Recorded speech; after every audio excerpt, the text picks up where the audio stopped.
mais um dia em que eu não consigo gravar porque está alguém a fazer barulho.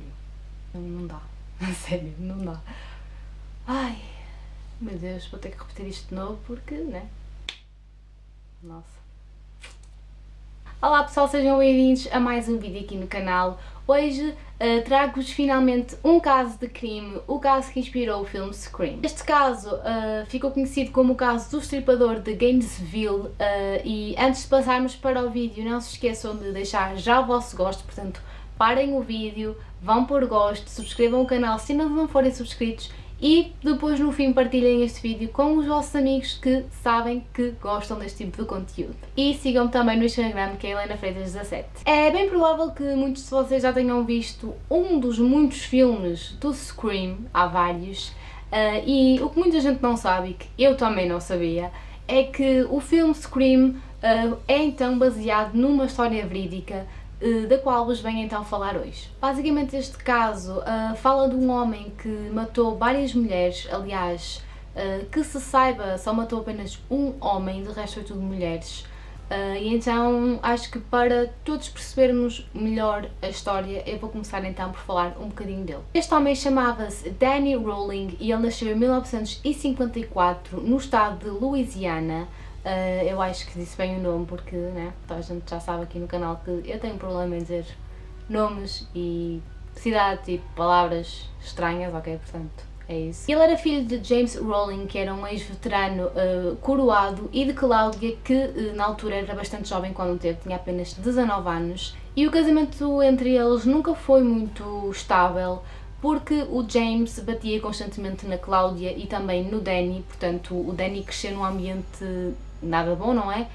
Entretanto teve um irmão que também começou a sofrer abusos por parte do pai, e eu não falo apenas de abusos físicos, mas também psicológicos. A Cláudia tentou várias vezes fugir do James, mas nunca teve sucesso. E na escola o Danny também nunca foi um ótimo aluno.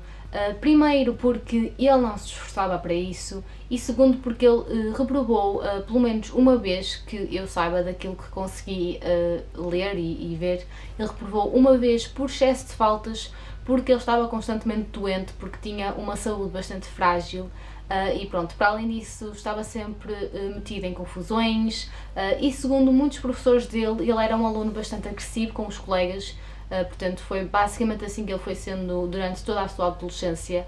Aos 11 anos de idade ele também aprendeu a tocar guitarra e foi então a partir daí que ele começou a entrar para a vida da droga e do álcool e a dar-se também com pessoas que não eram muito boas influências para ele.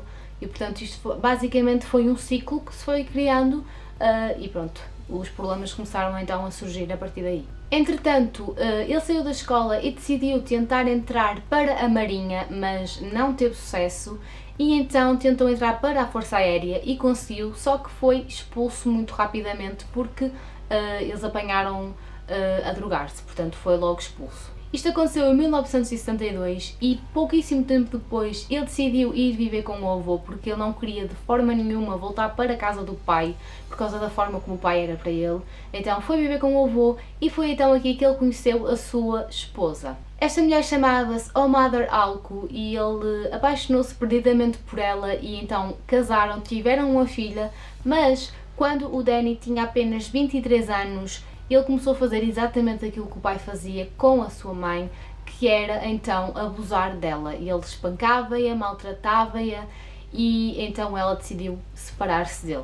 Eles então divorciaram-se e foi aqui que realmente tudo começou, foi com esta situação, isto que deu início então a todo o conjunto de assassinatos cometidos pelo Danny. Basicamente ele ficou super chateado com o divórcio, não é? Porque ele não queria de forma nenhuma divorciar-se dela, mas foi eventualmente obrigado, e apenas um ano depois do divórcio ele cometeu a sua primeira violação. Basicamente encontrou uma rapariga aleatória numa rua que ele achou que era parecida com a sua ex-mulher e acabou então por a violar. Entretanto eu obtive uma informação que eu acho um bocado estranha, confusa na verdade, então não sei até que ponto é que é mesmo verdadeira, porque encontrei a mesma informação de várias formas, então não consigo perceber qual delas é verdade, mas basicamente li que ele, nesta altura mais ou menos em que violou esta rapariga, ele entrou num conflito. Eu vi que tinha sido num acidente de carro, mas também li que foi numa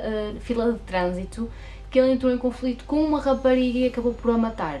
Portanto, não sei em qual das situações é que isso aconteceu e de que forma a matou, se foi descoberto ou não, porque até ao fim deste caso eu não tive informações de que isso foi verdade ou que isso aconteceu mesmo e que alguém viu, porque ele nunca foi condenado por esse crime, mas basicamente foi isso. Foi então a partir desta altura, durante os anos 70 e 90, que ele começou a cometer alguns furtos pequenos, como assaltos a pessoas aleatórias na rua, assaltos a pequenos supermercados e coisas desse género. Ele foi condenado várias vezes por estes pequenos furtos, só que fugiu várias vezes também da prisão. Não sei como é que é possível, mas foi isso que eu li. Em 1989, ele foi despedido de um restaurante onde trabalhava e foi nesta noite então que ele cometeu mesmo o primeiro assassinato dele, que se saiba foi o primeiro. O que ele fez foi ir à casa do seu patrão e matar não só o seu patrão, mas também a sua filha e o seu sobrinho. Em 1990 ele decidiu voltar a Louisiana, que não sei se vocês recordam, mas no início do vídeo referi que ele era de lá, para então acertar contas, entre aspas, com o seu pai James, e ele deu um tiro. O James sobreviveu, só que acabou por perder uma orelha e um olho. Foi por volta desta altura então que o Danny roubou os documentos de identificação de uma outra pessoa e assumiu uma nova identidade, a identidade de Michael Kennedy. E foi viver para Gainesville, na Flórida, e é então a partir daqui que ele começa a cometer os assassinatos que inspiraram o filme. Os dois primeiros assassinatos começaram a 24 de agosto de 1990. Estas duas vítimas chamavam-se Sonja Larson e Christina Paul e elas estudavam juntas numa universidade na Flórida. E basicamente o que o Danny fez foi vigiá-las até à residência onde elas dormiam e viviam juntas, e basicamente ele conseguiu apanhá-las completamente desprevenidas e amarrou-as a cadeiras e utilizou fita adesiva, ou seja, fita cola, para colar as suas bocas, para dessa forma elas não conseguissem gritar nem pedir ajuda. De seguida ele matou a Sonja e esfaqueou-a até à morte e deixou então a Christina Paul para último. Normalmente os serial killers gostam de tirar uma parte do corpo das suas vítimas como uma espécie de troféu, e foi isso que o Danny fez com a Sonja. Basicamente ele cortou um dos seus mamilos como, portanto, um troféu. Depois disto, o Danny cometeu necrofilia, que basicamente é ter relações sexuais com um corpo sem vida, e foi isso que ele fez com a Sonja, e no dia a seguir voltou então à residência, onde fez exatamente o mesmo com a Christina, portanto violou-a e esfaqueou até à morte, só que fez uma coisa diferente da que fez com a Sonja. Desta vez com a Christina ele decapitou-a. Para além disso, ele levou o corpo da Sonja, mas deixou ficar o corpo da Christina sentado ao lado da sua cama e apoiado na escrivaninha. No dia a seguir, o Danny encontrou a sua próxima vítima, que se chamava Krista Hoyt, que era também uma estudante da Santa Fe Community College. Também a atacou no quarto da sua residência e voltou a fazer o mesmo, portanto violou-a, esfaqueou-a e decapitou-a também. E como devem calcular, as pessoas estavam bastante preocupadas e muito assustadas, porque andava um serial killer por ali a matar jovens de universidades e, portanto, ninguém sabia quem era, ninguém sabia o que fazer, até porque o Danny era bastante cuidadoso com as coisas que fazia, com a forma como fazia as coisas, porque ele aprendeu várias formas de esconder corpos e de esconder evidências com o pai dele, que, como eu disse no início do vídeo, era um ex-veterano coroado, portanto era uma pessoa que sabia aquilo que fazia, sabia como esconder provas. E então foi a 27 de agosto que o Danny encontrou então as suas duas últimas vítimas. Estas duas vítimas chamavam-se Tracy Pauls e Manuel Taboada e foram, portanto, como eu já disse anteriormente, as últimas vítimas do Danny. Ambos tinham 23 anos e foram mortos da mesma forma que as outras vítimas, portanto nada muda, o processo foi praticamente o mesmo. Nesta altura chegou a haver um suspeito que era um aluno que morava também naquela zona, e ele chegou a ser suspeito porque tinha espancado a sua avó e era bastante agressivo com as outras pessoas, então foi um dos principais suspeitos. Só que logo, pouco tempo depois disso, a polícia percebeu que não era ele, que ele era apenas uma pessoa indefesa, também porque tinha uma depressão. Depois disto, basicamente o Danny parou com os assassinatos e continuou apenas a fazer alguns assaltos, postos de gasolina e a pessoas, portanto coisas mais pequenas, pelo menos que se saiba, porque basicamente do que ele fez só sabe isto. E agora vocês perguntam: como é que ele foi apanhado? Como é que ele foi descoberto? Porquê? Como é que aconteceu?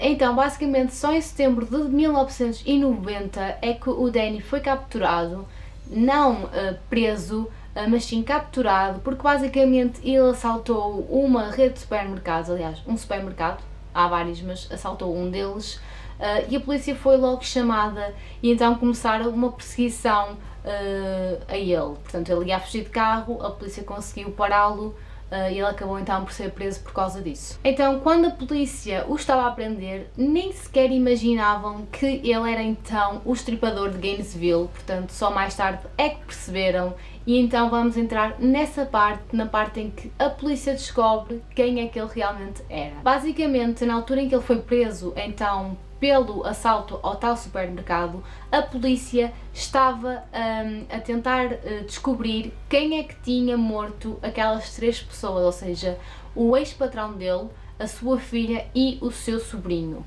Portanto, a polícia começou a perceber que havia, nesse assassinato, havia uma coisa em comum com todos os outros assassinatos que foram feitos depois desse. A filha do ex-patrão dele estava morta numa posição sexual também, tal como as outras que ele tinha deixado, e também tinha sido esfaqueada até à morte. Portanto, havia ali isso em comum com as 2 jovens que ele assassinou depois e depois a outra jovem também. Portanto, como vocês devem saber, normalmente os serial killers têm sempre algo em comum em todos os assassinatos que cometem, portanto há sempre alguma coisa em comum, e neste caso era isto, e a polícia realmente começou a perceber que se calhar tinham sido todos cometidos pela mesma pessoa. E nesta altura a polícia também começou a procurar ADN de um suspeito nas cenas de crimes e conseguiu encontrar, portanto ele foi bastante cuidadoso, mas não tanto, porque eles encontraram isso. Pronto, e basicamente eles encontraram ADN e lembraram-se de ir a prisões, uma delas era a prisão onde o Danny estava, para tentarem perceber se possivelmente podia estar lá o assassino. E então eu li a informação de que eles conseguiram ADN através do dente do Danny, que foi um dos muitos prisioneiros que lá haviam, e foi assim então que descobriram que o Danny era o estripador de Gainesville. Entretanto, o Danny acabou por confessar todos os assassinatos, portanto, basicamente o ADN que foi descoberto dele estava presente numa das cenas do crime, portanto eu não obtive informação em qual, mas a polícia, como já disse anteriormente, já estavam a suspeitar que todos os crimes tinham sido cometidos pela mesma pessoa, só que não tinham provas, não é, concretas, e então ele acabou por confessar todos estes crimes e foi executado a 25 de outubro de 2006 por injeção letal com uma plateia de 47 pessoas. E basicamente é assim que termina este caso. Eu não fazia ideia, quando descobri, eu quis mesmo falar sobre este caso, porque acho interessante nós vermos um filme e depois sabermos que ele é baseado numa história verídica e descobrir qual é que é a história, perceber qual é que é a história, e pronto, é como todos os outros um caso bastante intrigante. Eu espero muito que vocês tenham gostado. Digam-me aqui em baixo nos comentários se quiserem o que é que vocês acharam, portanto partilhem a vossa opinião comigo. Não se esqueçam obviamente de deixar o vosso gosto, é super importante, não custa nada, parem o vídeo, vão lá pôr o gosto. Sigam-me também no Instagram, que é Helena Freitas 17, e ainda mais importante que isto tudo, subscrevam também o meu canal. E é isso, malta, eu espero que vocês tenham gostado e eu vejo-vos no próximo vídeo. Tchau!